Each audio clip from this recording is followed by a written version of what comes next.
학자 융자금을 부분 탕감해주고 있는 바이든 행정부가 360만 명에게 최대 3년간 앞당겨 탕감해줄 수 있는 개선책을 발표했습니다.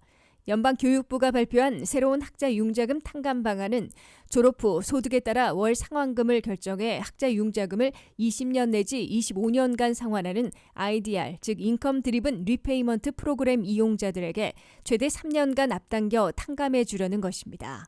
새 탕감안은 소득에 따라 월 상환이 결정되다 보니 본인도 잘 알지 못하는 사이에 상환 유예에 적용되는 졸업생들이 있는데 이들은 연체나 상환 불능 디폴트에 빠지지 않은 장점이 있으나 탕감을 위한 기본 상환 기간에서 해당 시일만큼 제외되는 피해를 보고 있는데 이를 수정해 주는 것입니다.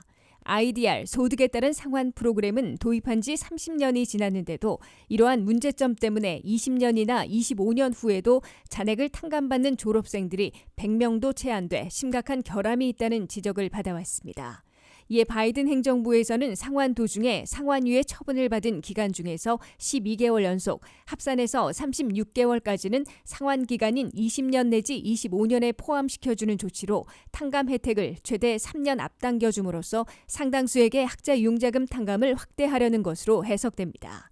연방교육부의 이번 조치로 현재 360만 명이 가입해 있는 IDR 이용자들이 20년보다 최대 3년을 앞당겨 남은 잔액을 탕감받게 될 것으로 기대되고 있습니다. 10년간 상환하면 탕감받는 공공서비스 종사자들의 경우 같은 피해를 입었을 경우 최대 3년을 앞당겨 잔액을 탕감받게 됩니다. 연방교육부에 따르면 공공서비스 종사자들은 4만 명이 즉각 탕감 혜택을 받게 될 것으로 나타났습니다. 바이든 행정부는 4,300만 명이 1조 7천억 달러나 빚지고 있는 학자 융자금과 관련해 일괄적으로 1인당 $10,000 내지 $50,000를 탕감하라는 정치권의 요구에도 1년 이상 결정을 미루면서 이른바 피스밀, 부분 탕감안을 시행하고 있습니다. 바이든 행정부는 출범 후 3월 말까지 70만 명에 대해 학자 융자금 $170만 탕감해 준 것으로 계산되고 있습니다. 바이든 행정부는 팬데믹에 따른 월 상환 유예를 수차례 연장하고 있으나 현재 8월 31일까지 유예하고 있습니다. 하지만 바이든 행정부의 이 같은 접근 방식은 선거를 치러야 하는 민주당 상하원 의원들로부터 불만과 원성을 사고 있습니다.